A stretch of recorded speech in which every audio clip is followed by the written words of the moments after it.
Исследовательское судно.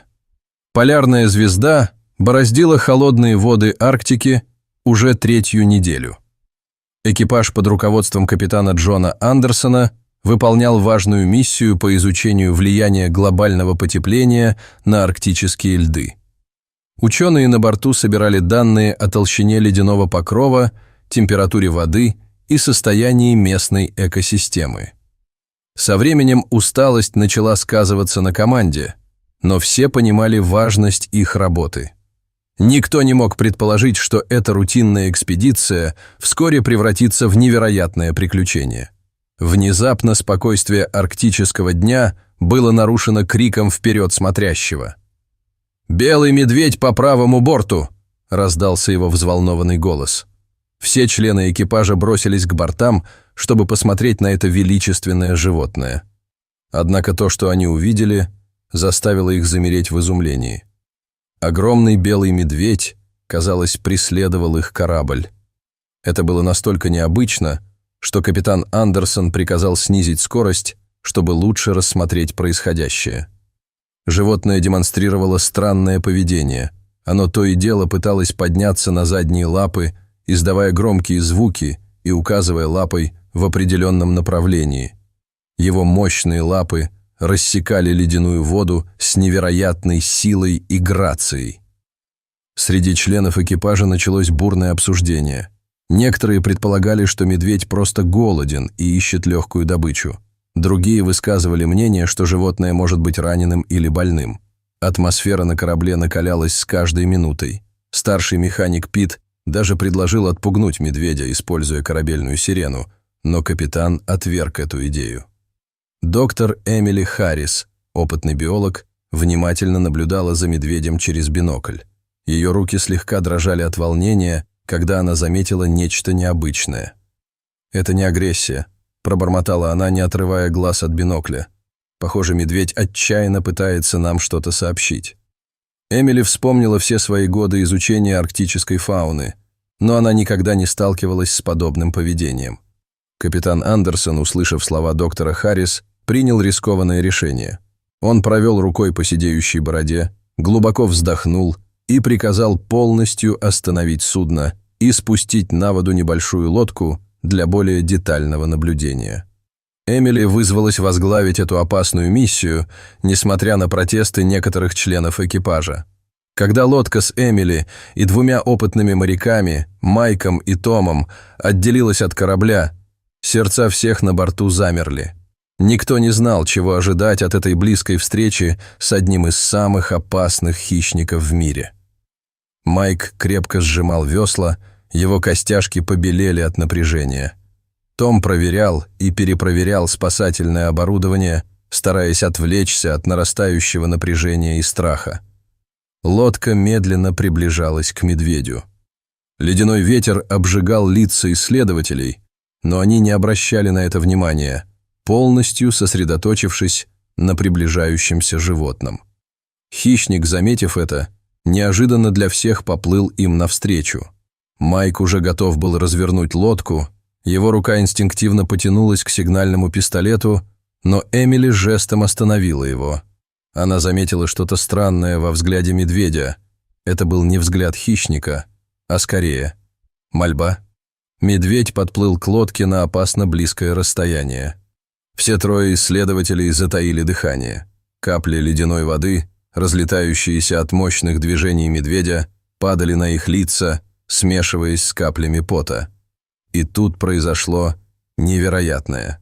Медведь начал издавать звуки, которые больше походили на скулёж, чем на рычание. Он снова и снова указывал лапой в одном направлении, его глаза, казалось, были полны отчаяния. Эмили, рискуя жизнью, перегнулась через борт лодки, чтобы лучше рассмотреть медведя. Ее сердце колотилось так сильно, что, казалось, вот-вот выпрыгнет из груди. «Его поведение очень необычно», — сказала она дрожащим голосом. «Кажется, медведь. Просит о помощи». Эта мысль казалась невероятной, но чем больше они наблюдали за поведением медведя, тем больше убеждались в ее правдоподобности. Медведь не проявлял никаких признаков агрессии, а его действия были слишком целенаправленными для простого любопытства. Он то и дело нырял под воду, словно пытаясь что-то показать исследователям. После долгого обсуждения с капитаном по рации, прерываемого помехами и треском льда, было принято решение следовать за медведем. Это было рискованно, но интуиция подсказывала людям, что они должны это сделать. Капитан Андерсон, стоя на мостике, крепко сжимал поручни, понимая, что это решение может стоить им всего. Корабль медленно двинулся в указанном медведем направлении. Огромные льдины то и дело преграждали путь, заставляя капитана маневрировать с предельной осторожностью. Каждый удар льда о корпус корабля отдавался тревожным эхом в сердцах членов экипажа. Путешествие продолжалось несколько часов. Напряжение на борту росло с каждой минутой. Некоторые члены экипажа начали открыто выражать свое недовольство, считая эту затею безумной и опасной. В кают-компании разгорелся жаркий спор, грозивший перерасти в открытый конфликт. Но капитан Андерсон и доктор Харрис были полны решимости разгадать эту загадку, даже если это означало рискнуть своей карьерой и репутацией. Погода начала резко ухудшаться. Небо затянуло тяжелыми серыми тучами, поднялся сильный ветер, завывающий, словно стая голодных волков. Волны становились все выше, и корабль начало сильно качать. Оборудование на палубе угрожающе скрипело, грозя сорваться с креплений. Капитан Андерсон начал серьезно беспокоиться о безопасности судна и экипажа. Его лицо стало серьезным и сосредоточенным. Белый медведь, казалось, чувствовал их сомнения. Он начал плыть быстрее. Его мощное тело прорезало волны с невероятной скоростью. Он постоянно оглядывался на корабль, словно умоляя их не останавливаться. Его поведение становилось все более отчаянным, что только усиливало интригу происходящего. Эмили не могла оторвать взгляд от животного. Ее научный ум отказывался верить в происходящее, но сердце подсказывало, что они на пороге какого-то невероятного открытия. Внезапно из рубки раздался крик радиста. Он выбежал на палубу, размахивая листком бумаги, его лицо было бледным от страха. Он сообщил, что получил штормовое предупреждение. К их району приближался сильный шторм, и у них оставалось всего несколько часов, чтобы найти безопасное укрытие или выйти из опасной зоны. Новость пронеслась по кораблю, вызвав волну паники среди экипажа. Капитан Андерсон оказался перед тяжелым выбором. Следовать дальше за медведем означало подвергнуть опасности весь экипаж и корабль. Но что-то в поведении животного не давало ему принять решение о возвращении. Он смотрел то на приближающиеся грозовые тучи, то на плывущего рядом с кораблем медведя, чувствуя, как груз ответственности давит на его плечи. В этот момент вперед смотрящий закричал, что видит что-то вдалеке. Его голос сорвался на высокой ноте, привлекая внимание всех на борту. Экипаж бросился к бортам корабля, толкаясь и пытаясь занять лучшую позицию для обзора. Сквозь начинающийся туман и волны они увидели на горизонте что-то необычное, но что именно, разглядеть было трудно. Воздух был наполнен электричеством томительного ожидания. Медведь, услышав крик вперед смотрящего, издал громкий рев, который, казалось, мог расколоть сами небеса. Он поплыл еще быстрее, его движения стали более резкими и целеустремленными. Его поведение стало настолько возбужденным, что сомнений не оставалось. Они приближались к разгадке этой тайны. Эмили почувствовала, как по ее спине пробежал холодок предвкушения. По мере приближения к неизвестному объекту напряжение на корабле достигло пика. Шторм приближался, раскаты грома уже были слышны вдалеке. Видимость ухудшалась с каждой минутой. Туман сгущался, словно пытаясь скрыть от них разгадку тайны. Капитан Андерсон понимал, что у них остается все меньше времени на принятие решения. Его руки крепко сжимали штурвал, костяшки пальцев побелели от напряжения. Когда они подплыли ближе, сквозь пелену тумана стало ясно, что перед ними большое ледяное поле. На первый взгляд оно ничем не отличалось от сотен других, которые они видели в Арктике. Однако медведь был явно взволнован, увидев его. Он начал издавать странные звуки, похожие на смесь рыка и скулёжа. Его поведение стало еще более настойчивым. Капитан Андерсон приказал остановить корабль на безопасном расстоянии от ледяного поля. Волны становились все выше, и приближаться слишком близко к непредсказуемым льдам было опасно. Корабль вздрагивал от ударов волн, словно живое существо, чувствующее приближающуюся опасность. Доктор Харрис, не обращая внимания на усиливающийся ветер, растрепавший ее волосы, попросила разрешения спустить лодку на воду для более детального исследования. Ее глаза горели решимостью и научным интересом. Капитан колебался, шторм был уже совсем близко, его рев заглушал все остальные звуки.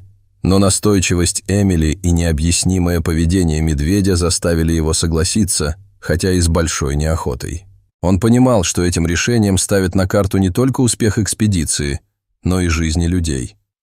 Эмили, Майк и Том, надев спасательные жилеты и проверив снаряжение, снова сели в лодку. Их лица были серьезны, но полны решимости. Волны бросали маленькое судно из стороны в сторону, словно игрушку, но они упорно продвигались к ледяному полю. Медведь плыл рядом с ними, постоянно оглядываясь, словно торопя их. Его огромное тело рядом с хрупкой лодкой казалось еще более внушительным и пугающим. По мере приближения ко льду они начали слышать странные звуки. Сначала люди подумали, что это просто ветер или треск льда, но вскоре поняли, что звуки больше похожи на слабый скулёж или плач. Эти звуки заставили их сердца биться еще быстрее, а руки крепче сжимать весла. Люди начали внимательно осматривать поверхность льда, пытаясь найти источник странных звуков. Каждая трещина, каждая тень на льду могла скрывать разгадку тайны. Медведь тем временем выбрался на лед и начал ходить взад-вперед, словно указывая на что-то. Его огромные лапы оставляли глубокие следы на снегу. И тут они увидели это. В большом углублении на льду лежали два маленьких медвежонка. Они выглядели истощенными и слабыми, явно не способными самостоятельно выбраться из своей ледяной ловушки. Теперь все стало ясно. Этот огромный белый медведь был на самом деле медведицей, отчаянно пытающейся спасти своих детенышей. Она не просто преследовала корабль, она искала помощи у людей. Это открытие потрясло всех на борту. Никто не мог поверить, что дикое животное способно на такой осмысленный поступок. Капитан Андерсон немедленно организовал спасательную операцию. Он понимал, что времени мало, льдина могла в любой момент начать таять или дрейфовать, подвергая жизни медвежат опасности. Команда быстро разработала план спасения. Используя специальное оборудование, они осторожно извлекли медвежат из ледяной ловушки и перенесли их на корабль. Все это время медведица внимательно наблюдала за происходящим, но не мешала людям. Когда медвежата оказались в безопасности на борту корабля, команда начала оказывать им первую помощь. Доктор Харрис осмотрела малышей и с облегчением обнаружила, что, несмотря на истощение, они не получили серьезных повреждений. Капитан Андерсон принял решение доставить медвежью семью на ближайший крупный участок стабильного льда. Это путешествие заняло несколько часов, в течение которых медведица неотступно следовала за кораблем. Наконец, они достигли подходящего места. Медвежат осторожно спустили на лед, и их мать быстро присоединилась к ним. Экипаж с волнением наблюдал за трогательным воссоединением семьи. Прежде чем увести своих детенышей, медведица в последний раз повернулась к кораблю и издала негромкий рык. Экипаж воспринял это как своеобразную благодарность животного.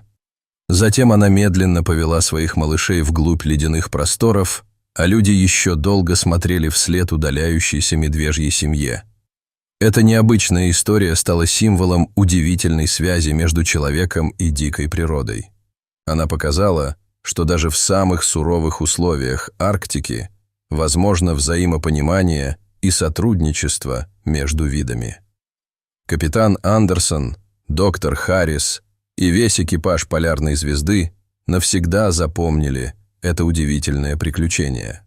Оно не только изменило их взгляд на интеллект и эмоциональный мир животных, но и напомнило о важности внимательного отношения к природе и ее обитателям.